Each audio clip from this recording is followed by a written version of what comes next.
You're watching the Cannabis Broadcasting Group here at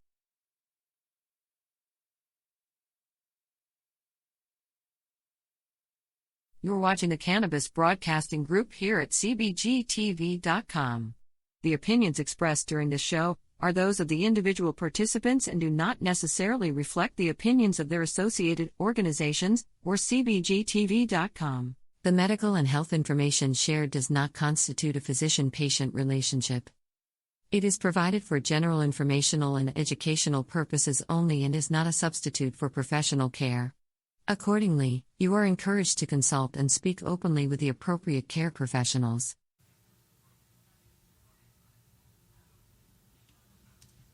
To break the law. Welcome to Green Crush. We are going to crush it today because it's not just green on the outside, it's also red and pink and juicy in the middle. It's watermelon. Watermelon is going to be our guest today. And if you don't know watermelon, too bad for you. She's great. And you'll get to know her. So it'll be okay. You'll get to fix the defect in your life that is you don't know who watermelon is, and you'll have a much better time of things. On Green Crush, what is Green Crush? People ask me that all the time. What does it even mean, that? Green Crush? What is that? How come? Like, if it's green and it's a crush, like it's a Candy Crush? What is it? So here's what it is. Green Crush is cannabis. This demonized plant over the centuries.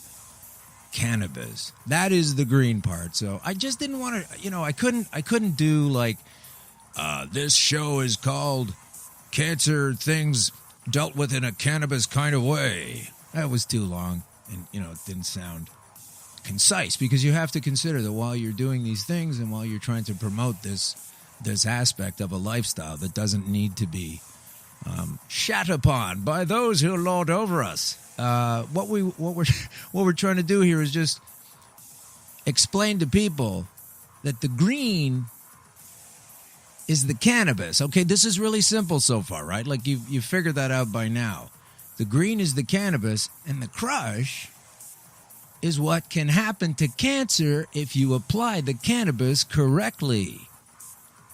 Which doesn't mean the old bullshit phrase that everybody knows that, like smoking a joint can't cure cancer. You're full of shit. Like, you can't believe how many times I've heard people with voices almost as ridiculous as that. But you always have to embellish a little bit, right, in the entertainment business. But they do kind of get upset about it, and they don't know what it means. So basically, once again, it's not hard. Green is the cannabis. And crush is what it does to cancer. And therefore,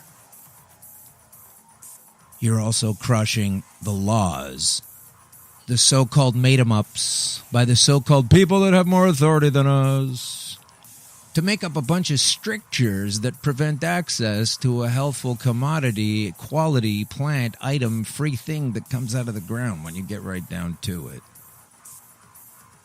So that's what all of this is about. But, I really, I can't fit all of that in the title. So we'll just do the show as is, and we're going to have Watermelon on, and she's fantastic. And I'm also going to cover a few other things. Let's get busy with the show. This is Green Crush. You're listening to us on the Eggplant Digital Network. From the Pacific Junction Hotel in Toronto, 234 King Street East. Always good stuff to eat. Come in and see.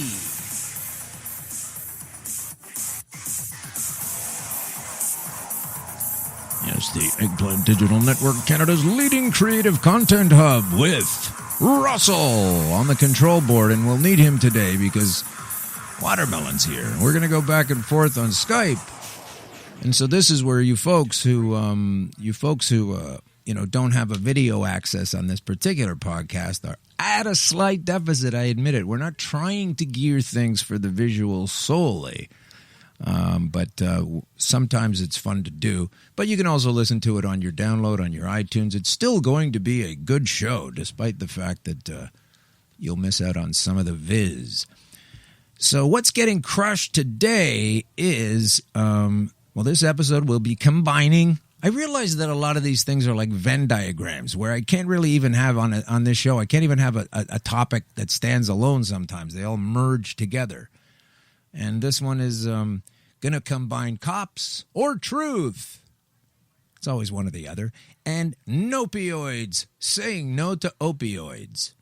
I'm speaking extra slowly for the would-be animators. We've already had some pretty funny animated clips come up of the show getting done. This seems to be a thing now, a field of creative funniness that was, I didn't really realize it before, but a lot of people have had their stuff cartoonified, and it's kind of funny and definitely flattering. So thanks for a couple of those. And what's the next thing? Oh, yeah. So cops are truth, nopioids, and Unblinded Me With Science, because there's a lot of science at hand here today. And but we're going to start by unraveling the bullshit that was the Ontario proposal. It's an Ontario proposal to handle the cannabis laws, because Canada itself, the government of Canada, has been stating for some time now, despite the constantly arresting people for partaking in something that is going to be available to everybody soon or something. Is that how it goes? I don't know. I lost track of the plot, the federal plot. It drives me nuts. But basically, these guys have laid down that they're going to have a July, probably the punted down the road, but it's a July 1st announcement day, an enrollment day, an enlistment day, an enactment day of the legal system wrapped around the bud. And there is one now, and it's going to change. It's basically like, how did we used to bust you before involving cannabis? And we're going to be transitioning to a thing in July 18 called, this is how we're going to bust you now for cannabis. So it's different stuff. You got to pay attention to what's being manipulated around here. So that's going to be happening next year. But then the Ontario government has jumped the gun, and they say they've been working on a proposal for about a year now. And this proposal was put to us not this Friday gone by, but the one before. And last week's episode, I kind of got cut off. I wasn't able to finish things. Something happened to the internet. So this is part 2 of that. I think I was going to stretch it to that anyway, because there's so much shit to shovel. But, yeah, they came out with this proposal. Now, this is not just a proposal. This is, if this were to be carried out, and it would take an incredible amount of foolishness to make sure that happened, it would be one of the most ridiculous series of constructs that are going to absolutely harm and hurt people in a legal sense. And you can't believe anyone worked on it for a year, because everyone that heard about it in a couple of days or a day or that afternoon were going, this is crazy, from all of the right-wing publications in this country, the more centrist ones and the ones on the left. No one thinks this is a good idea. And it's instantly provable when you listen to some of the things they have to say. So before we get to that, we have another thing I'd like to do here. And that is to define the word proposal. Now, everyone's freaking out about the fact that these are the new Ontario laws and they're totally screwed and it's not fair. Yeah, I know. But it's a proposal. So the dictionary says that a proposal is the act of proposing. It is a plan that is proposed. It is an offer. Let's go to Merriam-Webster Dictionary just for a second, like you don't always. The definition of proposal is an act of putting forward or stating something for consideration. It's a suggestion by a bunch of fucking idiots. You should see this thing. We covered a bunch of it last week, and here we go right back to... Now, I don't have this man's name. He's the Attorney General of Ontario. I can get away with that because I'm not really like a news guy. I'm just a guy that reads news and brings some of it to use. So this guy, I don't know what his name is. He's the shortest one in the middle there. He started off the talk. We got on some of this last week on episode 9. And this guy is very uncomfortable in his body language to me. I don't like any of these guys in their body language, but we'll get to that later. But listen to what this guy has to say. We'll just pick him up in midstream. It doesn't even matter. It's not like you have to go to the beginning to fully comprehend the whole thing. Like, you don't need to drink an entire river to understand how much water is going on in there. You can stop here, stop there, go fishing, whatever. You don't need to take the whole thing in. So we're just going to lap at the brook here of the babbling nonsense that comes from these overpaid idiots that have been spending a year to come up with a plan that immediately the next day, even the RCMP said, we won't be ready by then. So this year of planning thing that they say they're doing, like, none of that planning involved picking up the phone and calling the cops to see if they could fucking handle it or not.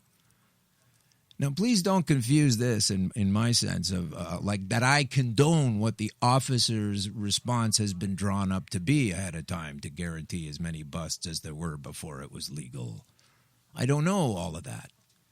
But what I do know is these cats are super uncool and they are super complicated, and they're not selling something amazing. Like, I said this before, like if you see Elon Musk or one of these guys comes out with a fantastic new revelation, they're proud, they're happy, they're beaming energy. These guys look like they're trying to get away with something. Like little kids, one of them broke the cat's tail and none of them want to admit who done it. It's so fucking transparent. But anyway, let's get a little of this guy on the screen. And led to some anxieties about the impact. That's what I want. Okay, this is what he says here. He says that the changes of the laws that are being discussed rightly lead to anxiety. Now, what kind of fucking idiot says, hey, that's good that leads to anxiety? I understand there are concerns and issues, particularly to those of the ignorant who don't realize the impact and the efficacy of this substance, if you would like to call it that, as a problem. But these guys here are laying down a system that is cartoonish if you really just listen to what they're saying. So I do have them on the screen, but maybe we'll just listen to it. But listen to this guy. He says, rightly led to anxiety. There's no statement where that would really sound like a sensible thing to say. And they're all about being sensible, aren't they? So how you could rightly lead yourself to anxiety. And this is just like a minute into this press conference. And so right away the flags go up and go, this guy wants to lead me to anxiety? Luckily there are drugs for that, huh? So listen to this guy warm up to here, and he's got something to say after that as well. Topic that we know is accompanied by some concerns for Ontario families. Such a considerable change has rightly led to some anxieties about the impact of legalization on our communities, our roads, and our children's health. The people of... Okay, so that's the first thing. He's concerned about the children's health. They're always going to put that up first, which would be great if that's what they really meant. Ontario rightfully expect their government to approach legalization thoughtfully and responsibly. But they don't, because they've come up with things that have them at odds with the police. Like the police can't even believe that these folks are trying to push through what they're trying to push through. So, as I was trying to say earlier before I rudely interrupted myself, don't mistake that on my part as an endorsement for what the police intend to do in reflection to these or in creation to this new paradigm they're involved in. I don't endorse it. I'm just acknowledging that they do have a response. They will be setting up new ways to arrest people and et cetera. And their infrastructure that they want to hoist, even though I might be against it, they're telling the government, we can't get it up in time. Which is not, hard to imagine if you've ever seen some of the members of the government. But anyway, we'll move on to this other chunk. I got a few of these that I wanted to dip into, so we'll see how we do with that. Here we go. We have a responsibility to ensure that our young people have every opportunity to realize their full potential. A responsibility to do what we can to protect and educate our youth about the dangers of substance abuse. Okay, you're going to educate them about the dangers of substance abuse. are you also going to educate them about the positive aspects of this particular plant? That's got to be the next part of your sentence. A responsibility to ensure that all Ontarians are protected from the dangers of second-hand smoke, and that includes from cannabis. Okay, so then answer me this. Why is it then, this is under the proposal, why is it that if you want to make sure that you're being responsible and you're limiting cannabis usage to the home, and what if there are children in that home? Then what happens? Oh, you can go outside? Okay. Well, what if your balcony is one of those, you know, those kind of balconies where it's just a little panel of something and then the neighbor's right over there? What if it's one of those? While you're outlawing vape lounges and places to go and do it in public under the consenting people. This is how sensible this plan is. You can sit through all 36, 37 minutes of this psycho babble and pick one of these nonsensical pieces of meat out of your teeth every 10 seconds, sometimes less than that. Total fiction. Here are the dangers of... Why don't we talk about the dangers of fire? Why don't we talk about the dangers of Wi-Fi at 5G? Or, oh, sorry, is somebody already heavily profiting on that? Oh, okay. Leave it alone then. Like, this agenda becomes clearer and clearer with every aspect of the story that is obfuscated by these trained monkeys. Go on, sir. Oh, is it going to... Now it's buffering. Buffering brought to you by broadband. Broadband brought to you by the internet. The internet brought to you by, I don't know. Looks like we're not going to have that one coming in. All right. You know, every week something goes wrong with the tech on this fucking show. It drives me out of my fucking mind. We've been trying to pin everything down, and today we had somebody add some drama to that scene. And while we may explore the possibility of allowing licensed establishments for the consumption of cannabis in the future... You might allow it. Mm-hmm. And then what he was going to say was, but I lost my internet again, was that, we'll think about it. We're not going to bring that aspect up right now. While there are salient, crucial, foundational aspects of properly getting any kind of transition that will be successful together... We're just going to throw up a bunch of sticks in a fucking thunderstorm. So it kind of goes on like that, and I guess I'm getting the message from our broadband provider that I've done about enough of the old YouTube clippy clips, and that's okay because it's time now for me to focus on dialing up. We're going to go to the Skype machine now, and thank goodness we have a friend today that come on the show. She's wonderful. I'm going to ding her up right now. Hang on. Mary Jean Dunsdon. So we're not quite there yet. Oh, gosh. I was just wondering if that crazy guy came back or what. Oh, it's me. Are you there? Can we see your picture? There she is. Fantastic. Okay, so I'm going to bust this wide open. And all right, ladies and gentlemen, it's my pleasure. This is so weird because, where do you often, introduce someone and you can actually see them at the same time? Usually you're supposed to be off stage or, whatever. But this is cool. You ready? Okay, so here is, folks. This is please don't cover your face. I mean, God, that's okay. That's gonna come out like ta-da. I know you're full of ta-das, as I recall. So, folks, guess what? I've been in stand-up comedy for a long time. I started in Vancouver, and that's where I met Watermelon, like back in the early 90s. And she was marauding Wreck Beach, which is known for its recklessness in its clothing code. Everybody takes it off and has a lot of fun and takes it easy. And Watermelon would not only provide refreshments in the way of saleable goods and drinks, they were packed with cannabis too. I mean, it was like living in a dream world.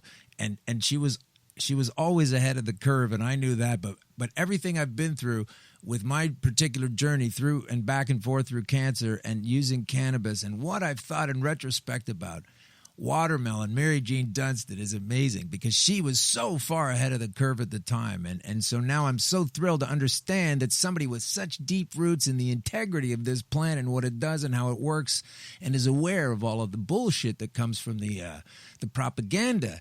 You're actually running for office, and I'm so happy to have you on the show today. Thank you. Thanks, Alan. So I see you got some hula hoops behind you there. Yeah, I got some hula hoops. That's my new fitness, and I sell hula hoops at my candy store. You found You know, them? I own a candy store that sells hula hoops, so we have we work off the calories right before we even get any. With that ahead of the curve, Alan. I'm not going to doubt any of this. You know, I mean, you nailed it the first time. So, you know, you were on top of things 20 years ago. So tell us all give us a little story about who you are, because, you know, I met you as a comic. I met you as a baker of tasty goods that were so infused with the wonder stuff. And that was amazing. But you were also, you kind of got more into a television production aspect. You put a show out about how to bake all these cool things. And you've sort of moved through and always been providing these wonderful, tasty treats. And now you're at this place you're running for office. So tell us a little bit about that journey. Yeah, it's quite a journey. I feel like now I've sort of been preparing for this office thing my whole life, but only in retrospect. So I came to Vancouver in 1992. And I'd heard about Wreck Beach. Who hadn't heard about Wreck Beach? I mean, it's the last frontier of freedom. Naked people enjoying themselves, smoking pot and laughing and being outside and having drinks in the sunshine. I mean, can you imagine? Yeah, that was fun. Went straight there. I got to Vancouver. I went straight to Wreck Beach, but I got there maybe late. And then I went again the next year. I didn't get naked right away. I probably got topless first, you know, and then, you know, eventually, once you get naked, it's over and the big deal's over. Right. And then I started selling T-shirts for an 80-year-old Irish bootlegger named Patty White. And selling T-shirts to nude people was a difficult job.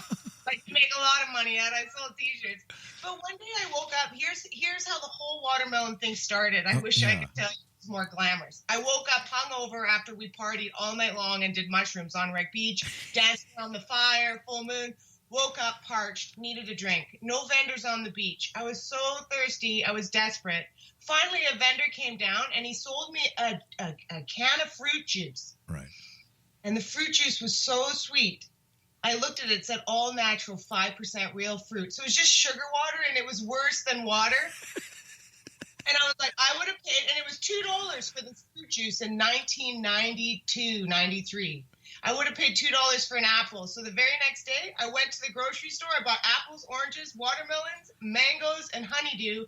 And I walked down to Wreck Beach, and I sold every piece of fruit I brought that day. And I made $80. $80. That's a good haul for the day back then, huh? On my first day, 18 years old, first day working for myself, I made $80 profit. It's really hard to turn back after you learn to work for yourself. And by the time I was 25, I'd worked so much. I've been self-employed since I was 25 now. That's selling amazing. watermelon and paw cookies on Wreck Beach. Eventually, I branched into paw cookies. I had this dehydration program going on that really worked out. And I retired after 22 years of service in 2015 from Wreck Beach. Well, what's the dehydration? Tell us a little bit about that methodology. Dehydrating, paw cookies, and watermelon rehydrating, you see? Oh, I see now, yeah. Okay, I just wanted to hear a little bit of an elaboration because it's fun to listen to. So that's amazing. So now you're I'm sorry, go ahead. That was my journey through the nude beach, where also, I don't know, in 2001, September 8th, 2001, 3 days before the big 911 happened, I was arrested for the first time for allegedly trafficking ginger snap cookies. And if you've never been arrested before, I mean, hey, what are you in for? Ginger snap cookies. Yeah, exactly. That's so harsh.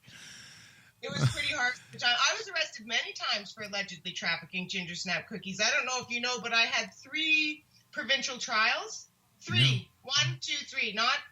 And 3 provincial acquittals. I took a hat trick in our Canadian provincial courts. For selling cookies. Yes, I was charged with allegedly trafficking ginger snap cookies. I had probably 6 counts in total, 3 different trials, and my lawyer, John Conroy, knocked every one of those out of the park. Oh, John Conroy, yeah. We got to get him on. I know who he is. We got to get him on sometime. He's a brilliant man from everything I've read.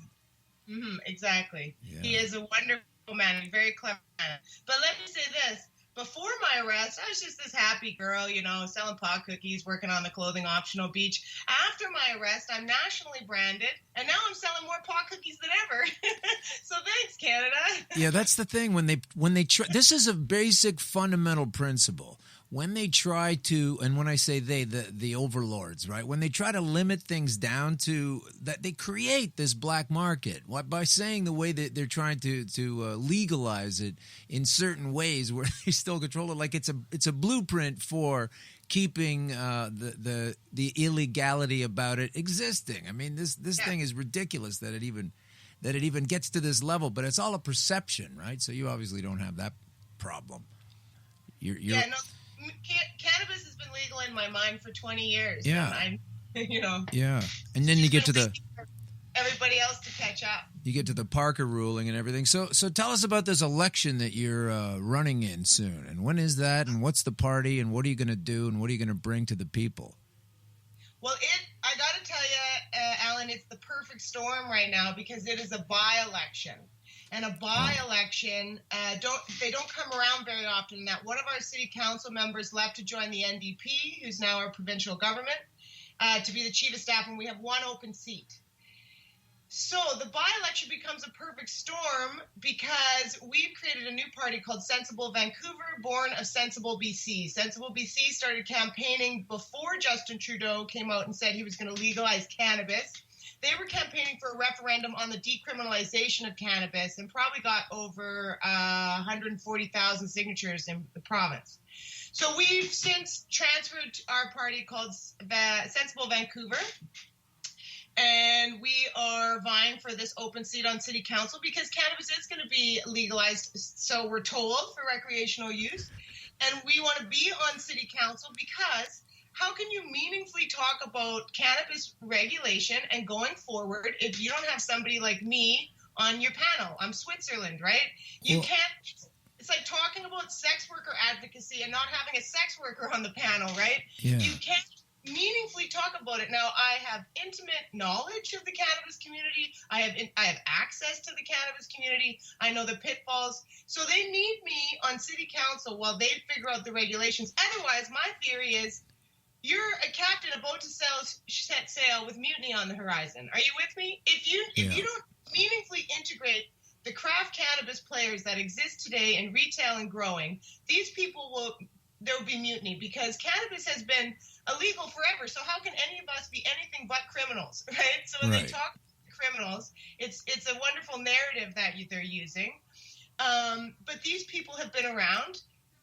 Cannabis, the legalization of cannabis isn't a benevolent gift from our overlords. We fought for it. Yeah. We fought for it. So this idea of handing it off to our prohibitionists is absolutely unacceptable to us. Yeah. And I think actually Mark Emery said it quite clearly in these Ottawa lectures we just had. Yeah. How they made this illegal was they put it as a Schedule I drug. You meaningfully want to legalize cannabis, you take cannabis out of that Schedule I drug. But the problem, if they do that, all their power crumbles to the ground. Well, that's the whole reason, is all their power goes to, listen, you've seen this, you bring up a great point. I was hitting on it in the show later on, and maybe now I don't need to, but I will anyway.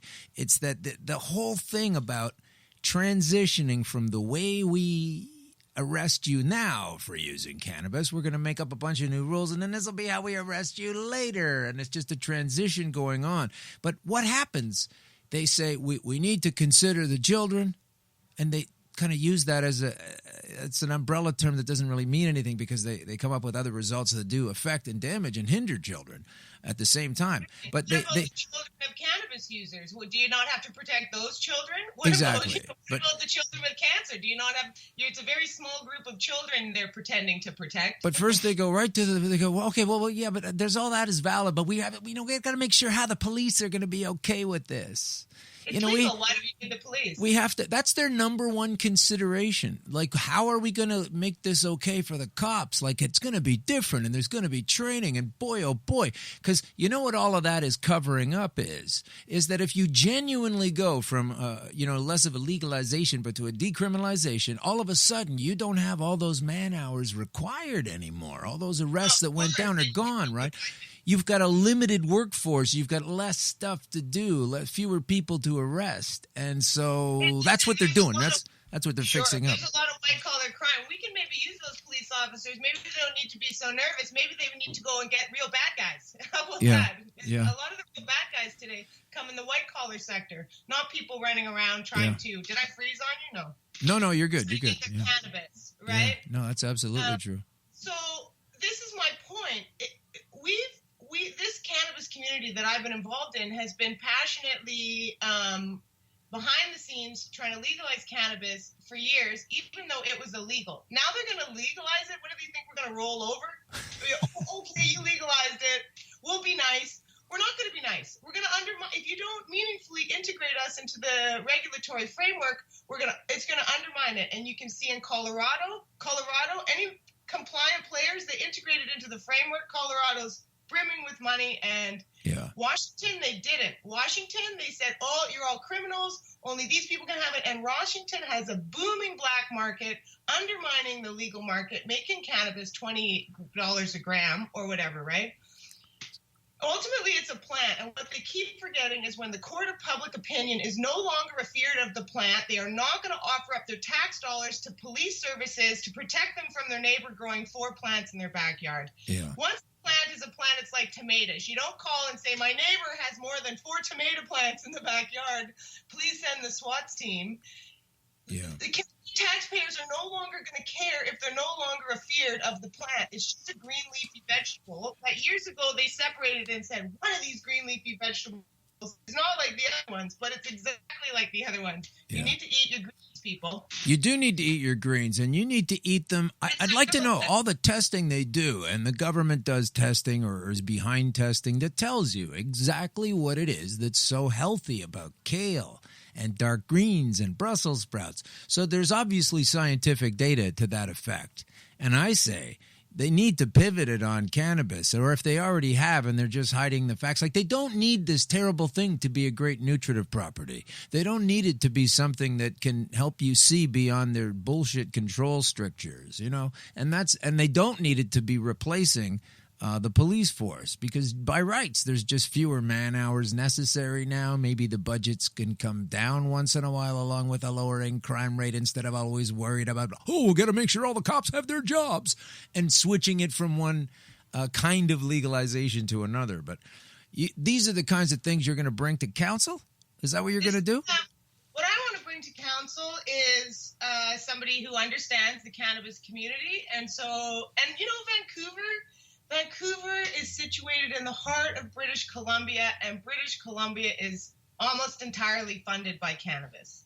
Right. We can explain that, right? Canada's Wonder Farm. We really are passionate, my team and I, about making Vancouver, if we can get some sensible, some inclusive regulations around cannabis so it can benefit everybody and not like the proverbial 5 or 6 rich guys. Right. Then this is going to resonate out to all the municipalities around. We've been hosting events asking dispensaries who want to come out and support our cause. Dispensaries came from Nanaimo. They came from Whistler. They came from all over, because they said whatever happens in your municipality is what our municipalities are going to adopt. So this cannabis community in British Columbia is so passionate. We are the cannabis lobby, and we are getting in there. We're coming in this by-election. We're getting into city council, and we're making cannabis beneficial for everybody. And you want to do this because corporate dudes that nobody knows who were once on the prohibition team, not those guys. What do you say? And this is all great stuff, because it needs to be, and you got to stop ignoring it. But what do you say to the people? Like, what do you personally say to people who say, this is all about bike gangs and organized crime and all this kind of thing, and that's why we don't want it, and that's why it's illegal, and that's why the government should sell it. Like, what do you say to someone that has that sort of more mainstream perspective? The only reason there's bike gangs and organized crime is because it's illegal, right? Prohibition is, there's so many harms that come from prohibition, not what they're prohibiting. The prohibition itself causes most of the harms. That's what we've noticed, right? So even within that prohibition, it creates this weird black market. I've personally been in the weed business 25 years. I've never hung out with bikers. So I don't know. These are like stories. I'm sure the bikers have some hold on it. I don't know. I don't know these bikers, and I've been in the business 25 years. Right, but then the bikers aren't selling tomatoes. You legalize it, and that all goes away. I'm for the legalization. It's kind of breaking up a bit. That, We're kind of losing you a little bit. Hang on a second. We're just we're just kind of at a loss right now. I'm going to get out of there, and let's see. Oh, there she is. Okay, let's try it again. Might have been a dead spot. This would not be a commercial for your favorite cell phone right now. There's something interesting happening here in Vancouver. I don't know if you're aware of. There's 2 cannabis substitution programs going on. One is at the overdose prevention site that Sarah Blythe has run, and it's called High Hopes. And a lot of the dispensaries in Vancouver are donating cannabis and cannabis products, and they're handing them out to opioid addicts as a substitution program. There's another one at Vancouver that Neil Magnuson runs every Tuesday, and they give away free cannabis and cannabis products to anybody in the downtown east side who wants it. So, cannabis is also going to help. We have a massive opioid crisis happening all across this entire country, and we believe cannabis is part of the solution for sure. that. Can you just, what happened? We got a bit fuzzy on the picture and sound there, and I want you to just go back and mention those 2 places again a bit slower, because it was too fuzzy, and I know those are helpful, but we didn't really fully hear them. Certainly. Modern Heroes right now, Sarah Blythe is at the overdose prevention site. They have set up, just citizens practically who set it up on their own, and now they have a cannabis substitution program where they're collecting cannabis donations from all the dispensaries around town. Anybody wants to give, and they're giving it away free or cheap to opioid addicts in the downtown east side. So Sarah Blythe works at the High Hopes Foundation in the overdose prevention site, and then Neil Magnuson runs another one out of Vandu. Okay. Every Tuesday, I believe, and they give away free cannabis and cannabis products to opioid addicts in the downtown east side. We believe that cannabis is the exit drug and is a solution for some of our opioid crisis as well. Well, there's a lot of reason to believe that. You bring our tax money in, we can help some homeless people. You bring that cannabis in, we can get people off opioids. It's a win-win. Cannabis is here to save the day, Alan. You know that. I know that. I'm just trying to find holes in the story. But what do these folks say when they say, well, how do you prove that? I mean, would they say to you, how do you prove that cannabis can save you from the opioid crisis? Well, I didn't say cannabis alone can save us from the opioid crisis. Of course, it's just one small solution. But I think I would find some science journals that explained it, or talk about. I just give you a million people who I know who wean themselves off. I've made a joke on Skype that opioids really helped me wean myself off cannabis. Nobody ever, right? Right. Nobody ever was using opioids to try to get off cannabis and make their life better. But millions, if not trying to do the other way around, yeah. Take cannabis trying to get off opioids because they find it doesn't disrupt their life the same way that opioids do, of course, right? And the people who make opioids and oxycodone, well, they're cruising around in yachts having a great time. And the people who make cannabis, well, some of us are rotting in jail. So we really need to think about this concept. And if you want meaningful legalization, you need to start apologizing or giving or taking away all these charges that we've given people over the years. If it's going to be meaningful, otherwise it's just insulting. They're just insulting everybody in the cannabis community by kind of co-opting it and having this new cannabis thing that just serves the government and their rich corporate. Well, we're the last ones considered. That's what I mean. I mean, first they go to the cops, and then they go to the corporations, and then they go to the distribution models like they're trying to do here in Ontario with the liquor board kind of model. And the last people they talk to are the folks that actually use it for, that know what they're talking about, like yourself. You're the last person they're going to talk to. That's why it's great that you're going to get on council. So vote for watermelon. Vote watermelon, right? Hashtag vote watermelon. Vote watermelon, or you can go to votewatermelon.ca, or you can go to Sensible Vancouver, which I believe is .ca, and also on Facebook. We have quite a huge team behind me. We have some other policies. You want to hear any of my Yes, other I ones? do. Yes, we do. We're not done. I just wanted to make sure we get that out there. Yeah, sure. Yeah. We are talking a lot. Vancouver has a homeless problem and an affordable housing crisis. I mean, both of them are in crisis, actually, homeless and housing. Now, right. I've been looking a lot into that. That's really a tough one. It's really about the three provincial arms of government: the province, the feds, and the municipality. But every article I've read on homelessness, and there were 7 of them, the latest ones, and 4 of them were funded by the Canadian government themselves. The only solution to homelessness, Alan, is homes. Yeah, but you think it's cheeky? That's the actual only solution, and so homes. We don't know how homes. Yeah, places to live in.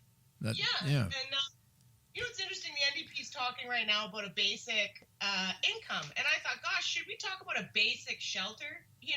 Like a basic income would go a lot further if you had a basic shelter, even if that was a tent or some kind of modular home. I don't know what that is. I don't know what the answer is. Like, I'm a renter in Vancouver. I don't have the answer, but we have some other ideas where we'd like to see maybe transit, like bus passes free to students, low-income people, and seniors. Maybe while you can't afford to live in your one-bedroom apartment with 2 other people, you can still get on a bus and go to a job interview. You can still get on a bus and go to school and learn some skills. Maybe if the impediment to a home is so large, maybe the impediment to transportation to help better your life. So we're actually shooting for free transit for everybody, if not for everybody, students, low income, and seniors. We want them to have free transit in Vancouver. That also will do a lot to solve our problem of cars going downtown, and they're like, how you can't get anywhere. We have gridlock in this city, right? We don't have enough taxis in this city, and we're not allowed ride sharing in this city. So I don't know, you ever try to cab and go downtown? You just can't. You can't get there on time. So and maybe free buses will encourage more people to take transit and stop that congestion. So those are our platforms we have, and on the opioid crisis, transportation, and housing is a really tough one. Affordable housing. What can the city do? And, I don't only want to put forth solutions of things the city can do, and all I hear about a lot are things that city can't do, and it's actually in the realm of the province or the feds, right? The provincial government used to provide housing, so nobody can afford to live in Vancouver anymore. Yeah, it's getting nuts, right? Getting nuts. And hundreds if not thousands of people are employed at these dispensaries. They're making $12, $15 an hour trying to afford that 1 bedroom they share with 2 other buddies. And now we're going to come and shut all these dispensaries down that offered up all these jobs to these young kids with no jobs. Like, I don't know, going around arresting. So the model is to shut the dispensaries down, arrest everybody in there, round them up, and then put new weed dispensing models in place. I don't know. It just seems like an attack on the people who fought to be. Yeah, I get concerned about when they say they're going to make all these controls, because like they say, they don't usually involve people that know what it's about. And I don't understand the mindset of saying, well, we're going to throw these rules in and then we'll see how it goes. You don't do that with a foundation for a house. You don't just, let's put up a couple floors and the attics in the basement, and if that don't work, then we'll tear it apart and do it again. There's no sense running on a bogus platform, but they keep ignoring these models, these successful models, the successful Colorados, and they want to go and wind up doing the things that didn't work. And it just feels to me like it's a bit of an agenda sometimes, because not only do folks like yourself and myself and other people want to use it and do use it and are going to use it no matter what, and so obviously we don't want to go to jail for that. There's a ton of people that don't partake in this thing that also don't want it to be illegal because they see the stupidity in having it be illegal. So you're dealing with like a massive majority of people that want it to be okay and have it and use it, and this tiny sliver of bureaucrats that seem to be powered by these ninnies that write worrisome letters, and hopefully the right plan is to develop an anxiety about all of this. It doesn't make any sense. And you know what it happened? You know who it costs for them to put forth meaningless regulations that they know are wrong and will have to fix? You know who it costs, Alan? Us, the taxpayer. Again, yeah. So if I can see that you're driving up the wrong way on a street, do you know what I mean? I'm going to have to pay when you have to drive back and redirect yourself. So let's start it. We've gotten so many things wrong. There's time to change it. There's time. Let's start this doing it right with meaningful things. I'm not saying it doesn't need to be regulated in some way. Of course it needs to be regulated. I mean, maybe it's just a green leafy vegetable, but we could do that in a meaningful way. We don't have to hijack it. Yeah. Cannabis is like, they show pictures of people in zoot suits, going through these laboratories. Like, somehow that's supposed to make us feel, like, comforted. Yeah. But cannabis is like, when you go to the grocery store, Alan, where do you get your basil? Where's your spinach? Where's your broccoli? Can you pick it up and put it down, and the next person pick it up and put it down? Yeah. I mean, they're absolutely creating a villain where one isn't. You know what I mean? Like, this idea, like, you can't even touch cannabis without some kind of zoot suit on. That's totally ridiculous. Yeah, I know. Absolutely ridiculous. I mean, maybe in a science lab, but we're talking about a plant.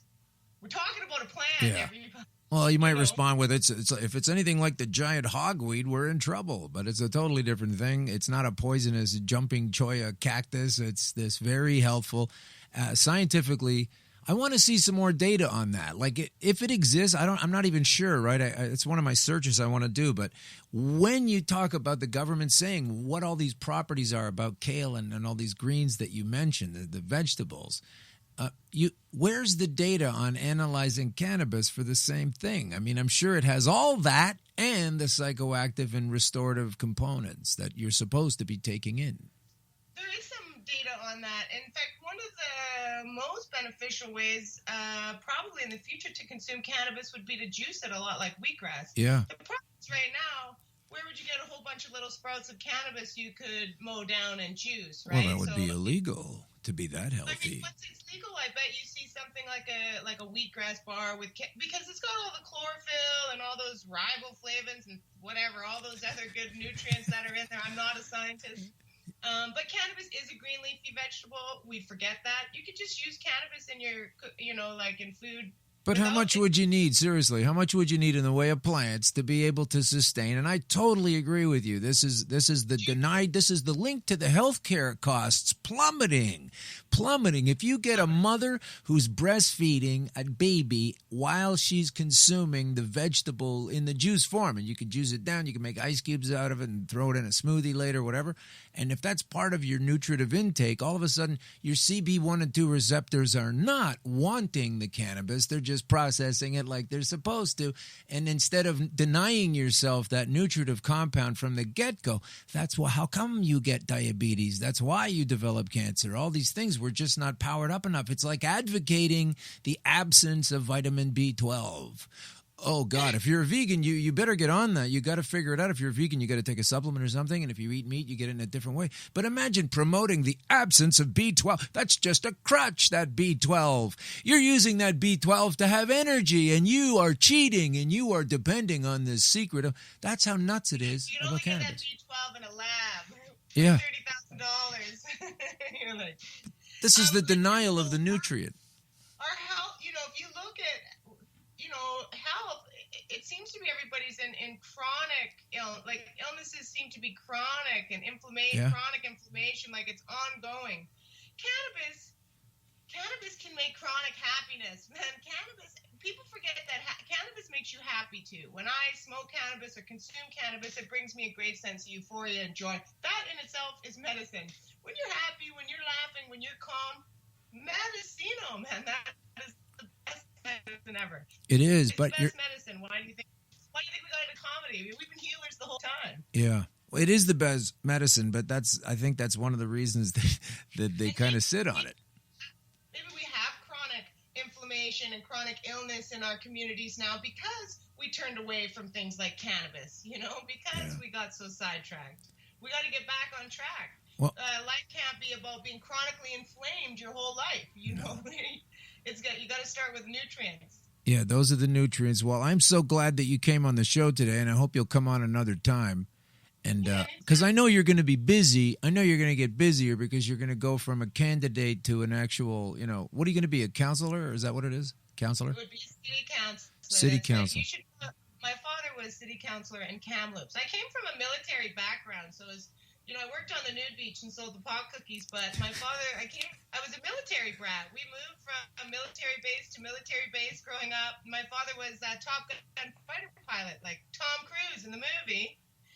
And he was also city councilor. So I think I come by this aspiration honestly. Well, I think that's cool. And he ran for mayor.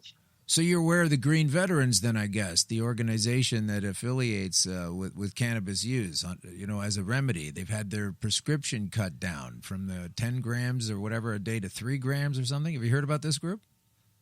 I've heard about this group. My father's since passed and was not as big a legalized or proponent of cannabis as myself, but I've heard about this group. But I heard that they are also one of the only groups that get their cannabis subsidized by the Canadian government. Is that not true? I don't know exactly how because that I'm works. wondering about this medical. I don't know how much we're probably running out of time, but if we have socialized medicine in Canada, then eventually those people with serious medical need, will Canada not have to subsidize their cannabis at some point, the same way they subsidize their pharmaceutical drugs? Yeah, I think that would definitely make sense. More effective? Yeah, I think that makes sense that would have to be the case, and I'm sure a lot of folks don't really want to change the way things are, and that's why things take as long as they do to change. Therein lies some of the confusion where one would branch off for medical, like hardcore medical. That's where the government would be paternal. Yeah. But this idea of recreational, and they're saying, you can only get from LPs. That's like telling a wine enthusiast they can only have Merlot. Right. You can't have cap. It's just not going to happen in a recreational model, right? No. It can only, those stringent rules that they're going for could only really be enacted in the medical model, where they are subsidizing the user. That's the only time I think they have those kind of rights over the regulatory framework of cannabis. Yeah, absolutely, because you get a lot of problems in the big. Win, right? Well, may the best, once cannabis has been tested for pesticides, may the best grower win. And wine's like that, That's true. You pay more for one coffee than another coffee. People who have single source origin coffee beans, people who produce stuff, there's a varying degree of what you pay for wine, for coffee, specialty tobaccos. I don't know. It's called the free market, and they so often promote the free market. Oh, let the free market take reign. Unless it's this thing over here that we want to just take over. But ultimately, anybody can go open up a winery. It doesn't mean they're going to make good wine, and it doesn't mean they're going to get a big label on it. I don't care how rich you are, right? Some people have a green thumb, and some people don't. So whoever makes the best cannabis should be the winner, and whoever develops the best rapport with their clients should be the winner retailer, right? Those are the winners. The best grower should be the winner, and the best retailers who listen to their clients should be the winners there. Sounds like democracy. Out of it. Oh, yeah, sorry about that. No, I'm saying it sounds like democracy. This is. Like a beautiful thing. This is another reason, it's such a great model for a democratic run. It can be such a great economic model if it's done properly. It is such a helpful property. And I think what all these people are doing that are trying to prevent it or are against it is, when you shake it all out at the end of the day, they've been on the wrong fucking side of history since this thing spun around, And it's like, you have to eat your words at some point. If we let it go to the point where, I want to see it in mother's milk, you know what I mean? I want to see it coming into the human body from the get-go like it's supposed to be. And then you're going to see a plummeting, I think. Like medical situations will be reduced to, fixing up people through surgery and accidents as opposed to these lingering illnesses. That we're all just arriving at a place of poor health from not taking in this one nutrient. Imagine if you just had a fight and a war on against having a vitamin C your whole life. You're going to develop some problems. And now you're in trouble because you're going to an orange lounge where we sit around and eat bits of grapefruit away from the cops because, we're cheating and we're getting ourselves into better health with this thing, this crutch, this vitamin C. It's another pamplemousse lounge been busted by the cops. You know what I mean? That's how nuts it is to me. It sounds nuts to them. One day they'll realize they were on the wrong side of history, and we already know we're on the right side. Me and you. You're alive. Yeah, I'm alive. I'm still alive. Thanks. To tell that tale. Thanks very much. And I hope we're alive to see the day when the medical model is reduced to surgeries and fixing people up from accidents. I really want to be alive to see that. That's all awareness. That's all it is. And we're trying to bring that awareness, both new developments and hidden and suppressed informations from the past. So that's what we're doing on the show. That's why you're on the show. And I'm so glad you'll come back again. And good luck, and maybe we'll talk to you. When is the election, by the way? Just tell us that on the way out. Thank you. October 14th is the actual election day. There'll be 50 different places around town to vote. But October 4th and 10th, if you're a cannabis enthusiast, October 4th and 10th, you can vote only at City Hall, and we encourage the cannabis hardcore enthusiasts to pre-vote so they can spend Election Day encouraging their friends to vote. That's our plan. That's go so out and great. vote early. And then Vote help Watermelon, hashtag Vote Watermelon. Check that out on Twitter, and let's put Watermelon into the councilor's seat and see what happens. This is really good news. Thanks for coming on the show. Thanks for having me. All right, Great talk to day. you later. Bye. Watermelon, everybody. That's so cool that she was on the show, and we'll definitely have her back sometime. Hopefully as a successful, victorious candidate in the matter of being at City Council there. So now I'm going to try to shut my screen down. You can see the spinning beach ball in the middle just as we try to bring this thing to a close in a few minutes. But I do have some more stuff I wanted to burn through if you're okay with that. So, yeah, let's... this has a piece of music that goes with it, and it's called Cutting Through the Bullshit. That's what we're going to do. We're going to cut through some bullshit right here. All right. Now, what brings me to get to the point where I want to cut through the bullshit? Because I'm all done listening to these people that are laying down these ridiculous fucking fucked up laws. Hey, sorry if you're a young child listening. Some of the words on this show are below grade. I can't help it sometimes. I'm trying to contain myself. But listen, let me beg off here. Let me plead off and say that by way of closing, there's a lot of reasons why there are a lot of reasons why I do this show. And one of them is because I'm able to, and it's fun, and I like getting the word out. But the word that I'm getting out is powered by the fact that at one time I felt it very scary that I was so taken by this disease, and I wanted to keep it a secret. I didn't want people to know what I was going through. I didn't want people to be prejudiced by my difficulty of going through what was brought to me as a fatal disease. And it's been a fun ride this last several months. I can tell you that as we've come from nowhere to show number 10, and people are listening and are interested, and I'm just trying to bring new information to light and highlight some of the stuff that's been buried a long time. Because so much of that has to do with when I'm feeling like I'm really going to slip on out and I'm not going to be around and I'm going to die and I can't believe it, and what did I not get to do and what do I still want to do, and you're having those kinds of thoughts. That's scary. I found it scary. But, you know, I wasn't petrified the whole time. You'd go in and out of phases, and I'd kind of think about it and maybe meditate, and then I'd feel fine for a while, but then it would come back. And I didn't really feel like a warrior, like it was a battle on cancer, or you got to kill the cancer. And I know that's a kind of parlance that's used by a lot of people. But I didn't really think of it as a war. I tried to think of it as an outthinking or an outmaneuvering or an outsmarting. And based on all the available information, I guess I did that. And that's why I'm still here. And that's why I just want to bring this news forward to people.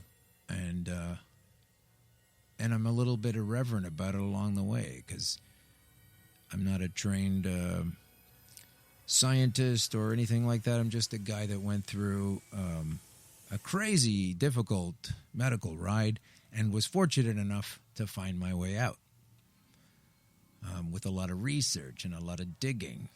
And it reminds me of how frustrated I get when I realize that this particular article in The Guardian, a mainstream publication, we've talked about it before, but it's official.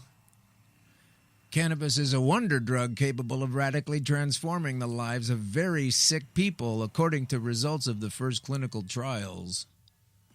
Government-sanctioned tests, more successful than doctors, patients, or campaigners ever dared hope for. Some patients calling it a miracle. I'm in that camp. Taking the drug still illegal for doctors to prescribe. That's a pretty screwed up sentence in itself, don't you think? Taking the drug still illegal even though it works, has allowed a man previously so crippled with pain he was impotent to become a father, a woman paralyzed by MS to ride a horse for the first time in years, and so on and so forth. And then it says, until now, claims of the benefits of the drug for certain conditions have been anecdotal. That's always a big slam, eh? When someone tells you something that happened to them. But the preliminary results of the UK government trials started last year suggested that 80% of those taking part have derived more benefit from cannabis than from any other drug, with many describing it as miraculous. Were there other drugs that did better than... No! The results make it almost inevitable that the government will bow to public pressure. Still not doing it. Still not doing that. That needs to be done. The bowing to the public pressure. And we need to legalize the cultivation of cannabis for medical purposes by 2002, because this article was written November 4th, 2001. And I gotta ask, as I always do, why? Did my doctor not know this thing? I don't know. It's kind of frustrating, but that doesn't change the fact that we are at the end of our tether for another week here on Green Crush. I'd like to thank everybody that helps us put the show together. Dan is upstairs. He can't always come. Danny's somewhere else. Kim's over there. Hey, there's Russell. Starting to feel like Romper Room now. If you guys have any ideas about angles you want to cover, certain aspects, certain medical conditions. I do broadly focus on cancer, but there are other applications that you might want to know about. And we're happy to go into any of those angles. But basically what I'd like you to do, if you listen to this far into the show, maybe I got a right to ask you something, and that is to look into the science of exactly how all of this works. Because none of that really seems to mesh well with the government steamroller of bullshit coming towards us vis-a-vis regulation. It makes no sense to do what they are doing. These acts have been reversed in the past. This is certainly a time to do that now. So hopefully we can get to that soon. Learn about it. Ask your favorite politician about it if you got one of those. And understand it, because I really believe that just understanding what's going on, if everyone really understands that we are being, there's information being withheld, there's information being willfully denied or ignored that's leading to policies that are putting us in jail, for God's sake, for a long time now. And also that'll happen again if this legislation that they're talking about goes through. There'll be other people doing time for no crime. So with that in mind, I'd like to say thanks very much once again to everybody involved, and let's get out of here on this.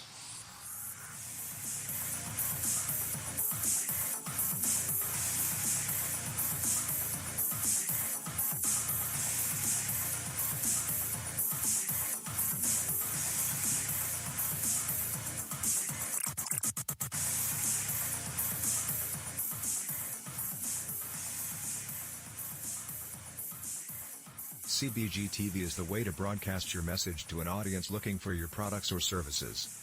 Affordable advertising, personalized campaigns, special promos, event attendance, and more. Talk to someone today, in person or by email. Find us online at www.cbgtv.com.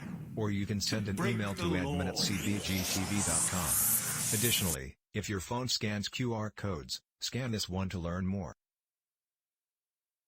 CBG TV is... We are the Cannabis Broadcasting Group here at cbgtv.com.